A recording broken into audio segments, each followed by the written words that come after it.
A paz do Senhor Jesus Cristo. Eu desejo que para honra e para a glória de Deus você esteja muito bem, amém?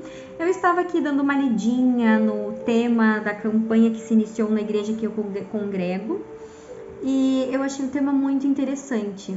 E eu vim aqui compartilhar com você um pouquinho. Neemias capítulo 6, fala a história de Neemias e a movimentação que ele faz para reconstruir, para levantar os muros de Jerusalém. Muros esses que estavam abandonados, jogados, destruídos. Porém, Neemias se levanta e, com toda a autorização do seu rei, que ele servia, ele vai em busca para reerguer esses muros. Ele vai movimentar uma grande obra para reerguer esses muros. Ou seja, ele toma uma posição e vai para a sua terra. Por que Neemias retorna então para Jerusalém para reerguer esses muros? Primeiramente, porque ele fazia parte desse povo. Segundo, porque ele recebeu notícias, ele havia recebido uma notícia em que o povo passava por uma situação muito complicada e que os muros estavam então derrubados. Ou seja, muros derrubados são muros, são pessoas, são cidades, são ministérios sem proteção. Então inicia-se ali entre os judeus, por meio da direção de Neemias, uma grande obra. Mas o próprio Neemias entende que os judeus nesse momento estavam passando por um momento muito conturbado, de muita tristeza, de muita afronta, até porque outras pessoas já haviam tentado levantar esses muros, porém não haviam conseguido. Sabe por quê? Porque aonde não existe avivamento, aonde não existe um renovo da parte de Deus, a gente não consegue se levantar, a igreja não consegue se levantar, o povo não consegue se levantar. Eu entendo que muitas afrontas, que calúnias, que perseguições, que emboscadas contra pessoas que Deus levanta, acaba assim desanimando. E não é por questão de falta de encontro com Deus, tem mais a ver com a sequência, com a quantidade de vezes que o inimigo tenta nos afrontar e nos derrubar, nos tirando do foco daquilo que Deus nos entregou para que possamos fazer para o seu reino. E a história de Neemias traz exatamente isso. Vamos começar? Tendo ouvido Sambalate, peraí, eu quero começar já pelo título. Neemias 6, o título diz o seguinte: os inimigos conspiram para intimidar Neemias. Nós vamos desenrolar essa situação aqui. Tendo ouvido Sambalate, Tobias, Gesem, o arábio, e o resto dos nossos inimigos, que eu tinha edificado um muro, e que nele já não havia brecha nenhuma, ainda que até este tempo não tinha posto as portas nos portais. Neemias chega, começa a edificar os muros, e aí se levanta 3 indivíduos para ameaçá-lo, para conspirar contra ele.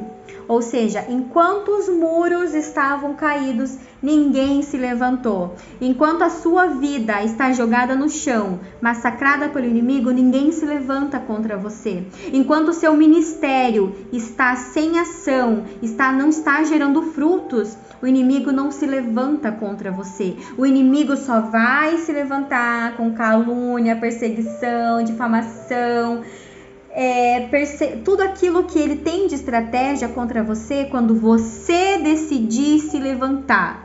Quando você decidir fazer algo para Deus, aí sim ele vai entender que ele não pode te deixar em pé, ele vai conspirar contra você, contra a sua casa, contra a sua família, contra o seu ministério, contra a sua pessoa, contra o seu caráter, contra tudo aquilo que de certa forma exalta o nome do Senhor. Verso 2: Sambalate e Gesem mandaram dizer-me: vem, encontremo-nos nas aldeias no vale de Edom, porém intentavam fazer-me mal. Vem aqui, vamos conversar um pouquinho. Vem aqui, vamos fazer um passeio, vamos dar uma volta. Vem aqui, eu tenho algo para contar para você. Vem aqui, eu tenho algo para te entregar. Não parecia de forma alguma uma emboscada, não parecia um convite do inimigo, parecia um convite normal, natural. Mas Neemias, focado na obra, entende que aquilo era uma emboscada, que o inimigo estava preparando algo para destituí-lo daquilo que Deus havia colocado em suas mãos. Presta atenção no que ele fala nas últimas letrinhas, nas últimas palavrinhas do verso 2. Porém, intentavam fazer-me mal. Deus vai te dar entendimento, Deus vai te dar sabedoria para você perceber quando há algo por trás de determinados convites, de determinadas palavrinhas doces, de determinados abraços, de determinadas supostas amizades. Deus ele vai te fazer entender, ele vai te alertar. Então seja sensível ao Espírito. E tem mais uma coisa, aprenda a conhecer quem te cerca. Quando alguém te avisar algo sobre determinadas pessoas, sobre um determinado casal, sobre um determinado lugar, fique atento. Fique atento, porque Deus pode estar falando com você. Verso 3. Enviei-lhes mensageiros a dizer: estou fazendo grande obra, de modo que não poderei descer, porque cessaria a obra, enquanto eu deixasse e fosse ter convosco. Se Neemias desce, a obra para. Se Neemias desanima, a obra para. Se Neemias dá atenção ao convite, a obra para. Se Neemias vai e atende o pedido deles, a obra para. Mas o foco de Neemias era tão grande que, independente de toda a situação armada, de tudo aquilo que foi levantado, de tudo aquilo que foi falado, todas as acusações, ele permanece aonde Deus mandou ele ficar e levantar os muros.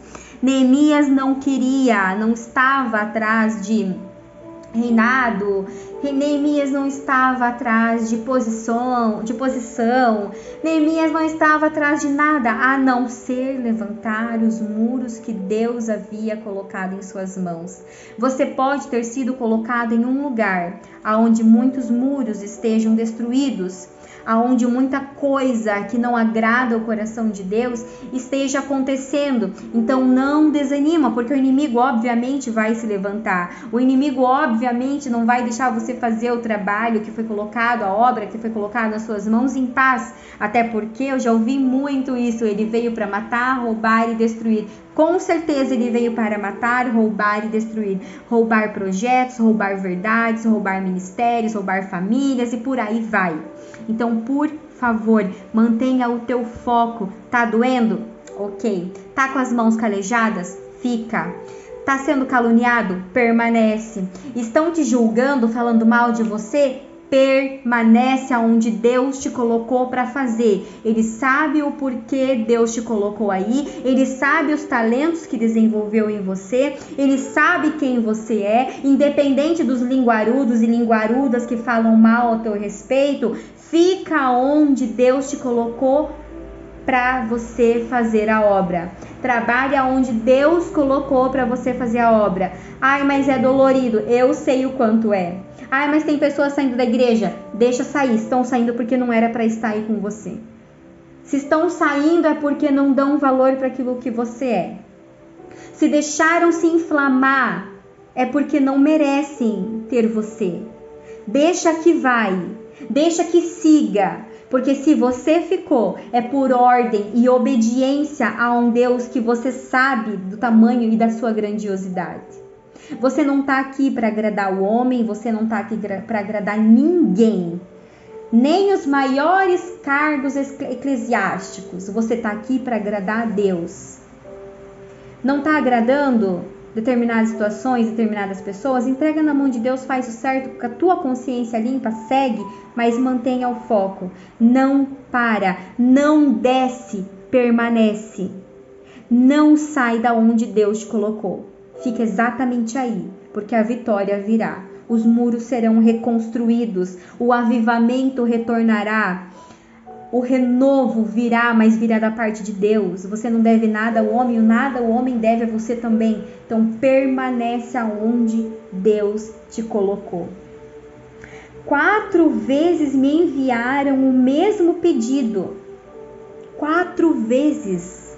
Enviaram pessoas, cartas, para que Neemias abandonasse a obra e descesse para ter com eles.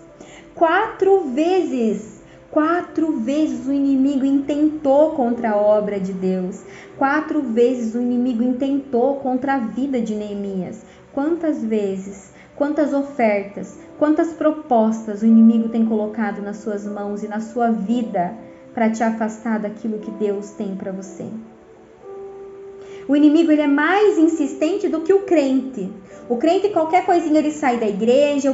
O crente, qualquer coisinha, ele não é mais amigo, ele já não ora mais. Deus pode ter falado aqui, o diabo ali, ele fica com o que o diabo falou. E por aí segue, né?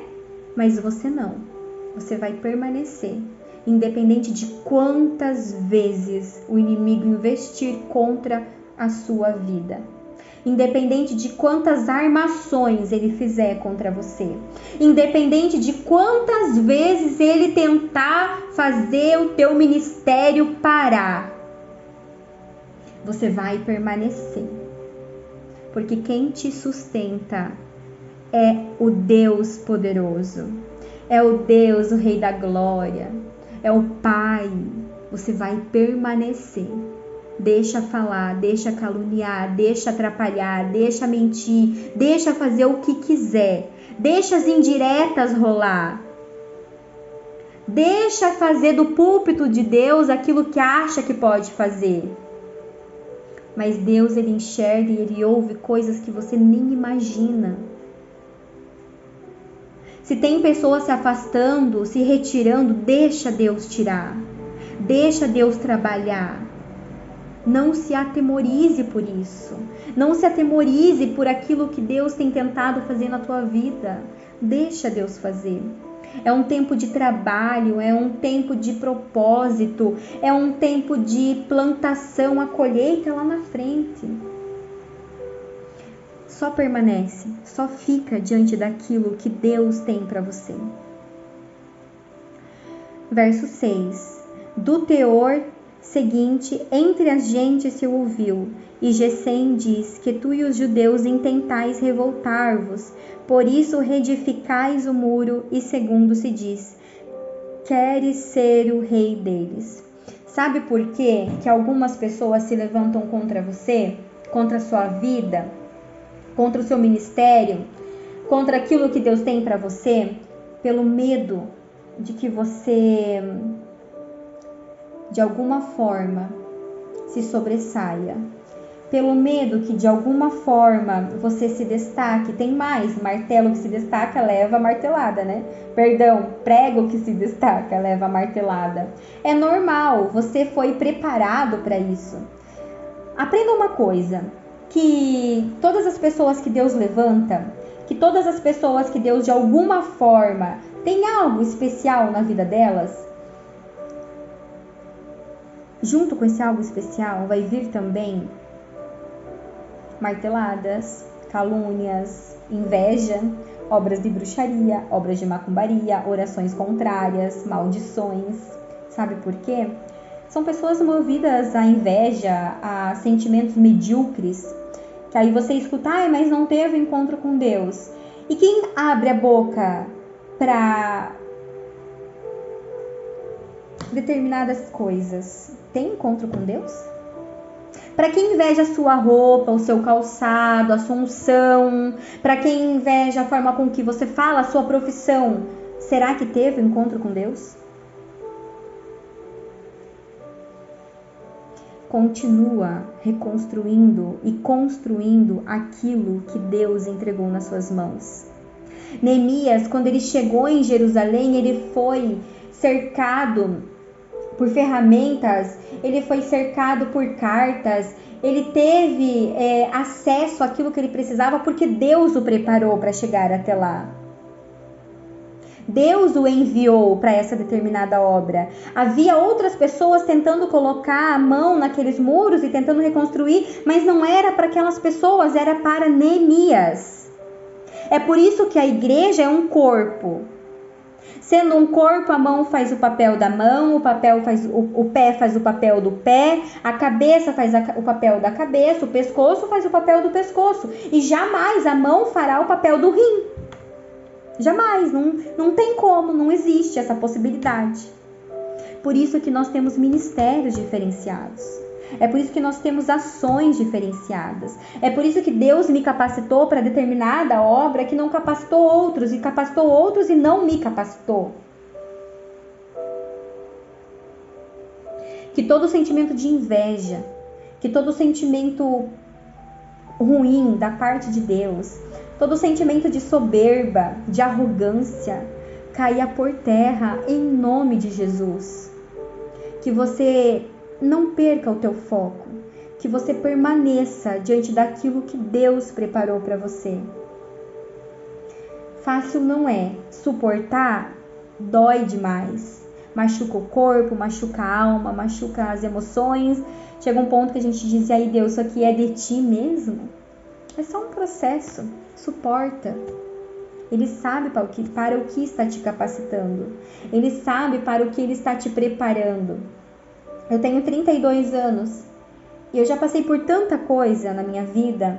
Hoje eu poderia pregar sobre ajudar pessoas que têm o pai alcoólatra, que teve uma mãe depressiva. Hoje eu poderia ajudar pessoas que tiveram uma família destruída, que tiveram experiências espirituais fortíssimas, tanto boas quanto ruins. Hoje eu poderia falar sobre abandono, hoje eu poderia falar sobre tantas coisas, porque Deus me capacitou, porque Deus me fez viver na pele. Como é que você vai falar sobre algo que você nunca viveu? Como você vai curar feridas que você nunca teve? Agora, ferir quem você não conhece é muito fácil, é muito simples. Porque você não conhece a pessoa, você não sabe a vida dela, você não sabe aonde você está mexendo. Agora, tenta curar algo que você não conhece. Tenta curar alguém que você não conhece. É difícil curar quem nós conhecemos, imagina curar quem você não conhece. Imagina ajudar a levantar o que você não conhece. É impossível. Se Neemias foi enviado até lá, se Neemias chegou até lá, ele foi numa terra que ele conhecia, que ele sabia medidas, que ele sabia dos materiais necessários, que ele sabia o que ele ia precisar fazer, quanto tempo ele dedicaria para levantar e concluir a obra. Mas ele conhecia. Não coloca as tuas mãos aonde Deus não tem mandado você colocar. E não tenta nem destruir e nem curar quem você não conhece. Amém? Deus te abençoe. Foi só uma síntese de tudo que pode ser tratado aqui no livro de Neemias. Eu estava com saudade de uma palavra bem pregada. Eu estou com saudade da palavra em si ser pregada.